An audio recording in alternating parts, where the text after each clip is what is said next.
Saudara-saudaraku yang dikasihi oleh Tuhan Yesus, senang sekali hari ini saya bisa berjumpa dan menyapa saudara dalam acara Sapaan Gembala GKI.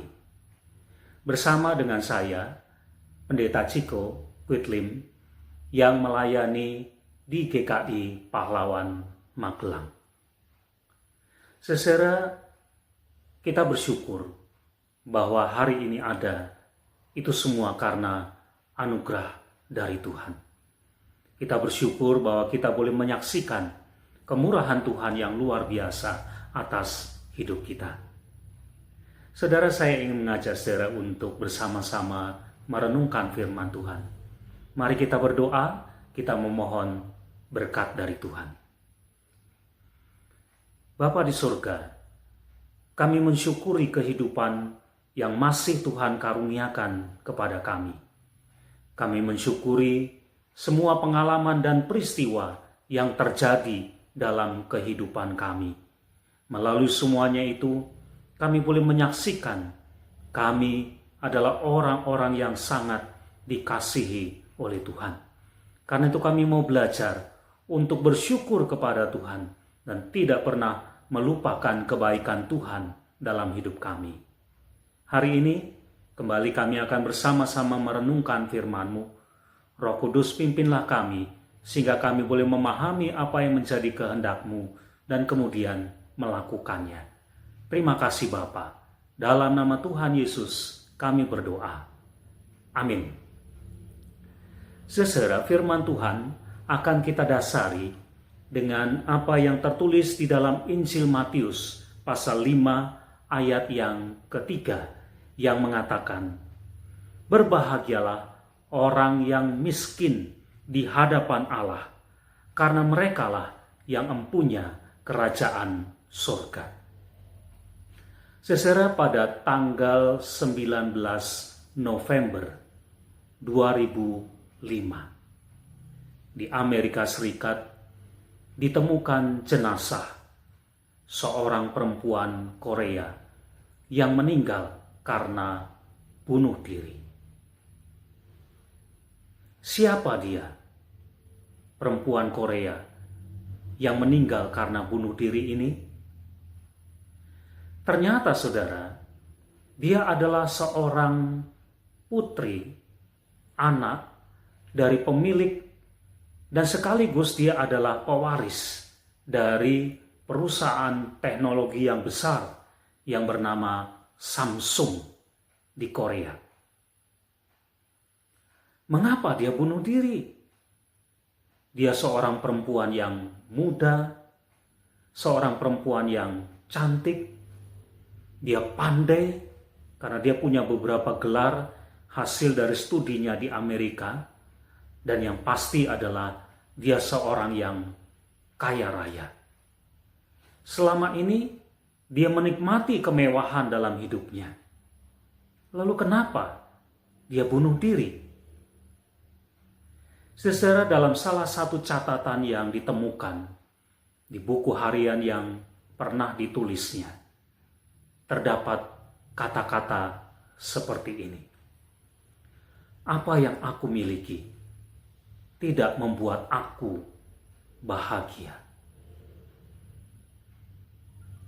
Saudara, dari apa yang terjadi ini kita bisa belajar bahwa ternyata yang namanya kekayaan, kemewahan, kedudukan, status, kepandaian, kelebihan-kelebihan, ternyata semua tidak menjamin bahwa orang akan bahagia.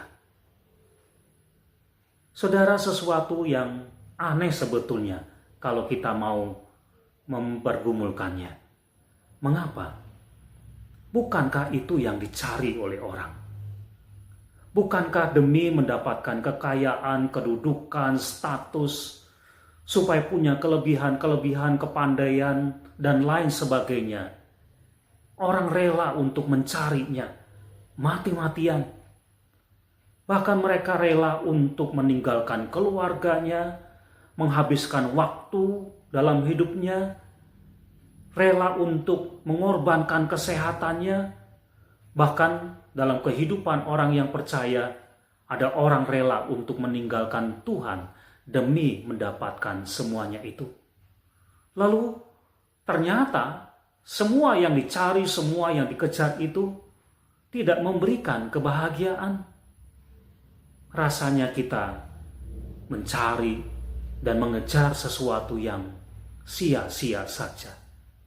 Untuk apa ternyata kita memiliki semuanya itu, kalau ternyata hidup kita tidak bahagia?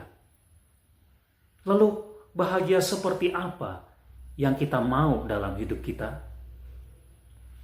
Firman Tuhan mengajar kepada kita demikian.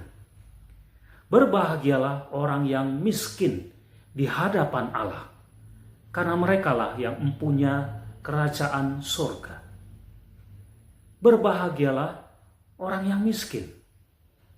Saudara, kalimat ini terdengar aneh sekali. Bagaimana orang miskin bisa berbahagia? Lalu orang yang kaya saja tidak bahagia, apalagi kalau dia miskin, dia lebih tidak bahagia. Apa artinya miskin? Saudara, miskin di sini artinya adalah bahwa seseorang itu dia tidak punya apa-apa. Katakanlah dia dalam sebuah kondisi semiskin-miskinnya.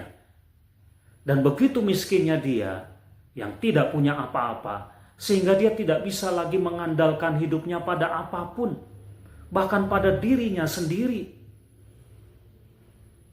Nah, dalam kondisi seperti itu, satu-satunya yang bisa diandalkan dalam hidupnya adalah Tuhan.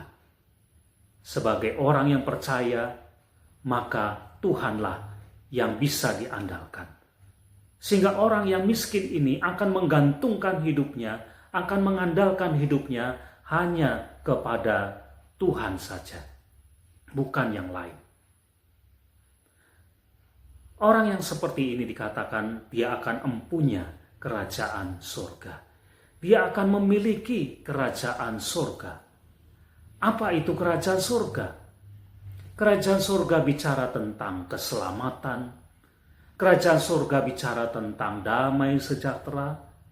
Kerajaan surga itu bicara tentang sukacita, tentang kehidupan yang kekal.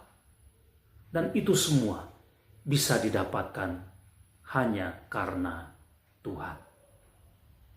Saudara, firman Tuhan mengajar kepada kita, tidak ada satupun yang bisa kita andalkan di dunia ini.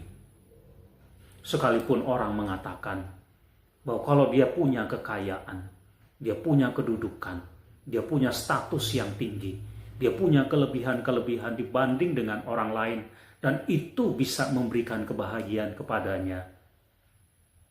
Hari ini kita belajar, bukan itu yang membuat kita bahagia. Yang membuat kita bahagia adalah kalau kita menggantungkan hidup kita sepenuhnya kepada Tuhan. Satu-satunya andalan dalam hidup kita adalah Tuhan saja. Dan ketika ada Tuhan dalam hidup kita yang kita andalkan, yang kita gantungkan hidup kita kepadanya, maka Ia akan memberikan kerajaan surga itu kepada kita. Kerajaan surga pasti jauh lebih berharga daripada apapun juga. Karena itu saudara, belajarlah untuk terus menggantungkan hidup kita kepada Tuhan. Mari kita berdoa. Kami bersyukur ya Tuhan, karena kami mempunyai Allah seperti Engkau. Tempat bagi kami untuk bergantung, tempat bagi kami untuk mengandalkan hidup kami. Kami sadar ya Tuhan, apapun, siapapun tidak bisa menjadi andalan hidup kami. Karena itu kami tidak bisa menggantungkan hidup kami pada apapun, pada siapapun, kecuali dari Tuhan saja. Ya Tuhan, kami mau belajar untuk terus bergantung, untuk terus mengandalkan hidup kami kepada Tuhan. Maka kamilah yang akan menjadi pemilik kerajaan surga itu. Terima kasih Bapa. Dalam nama Tuhan Yesus kami berdoa. Amin.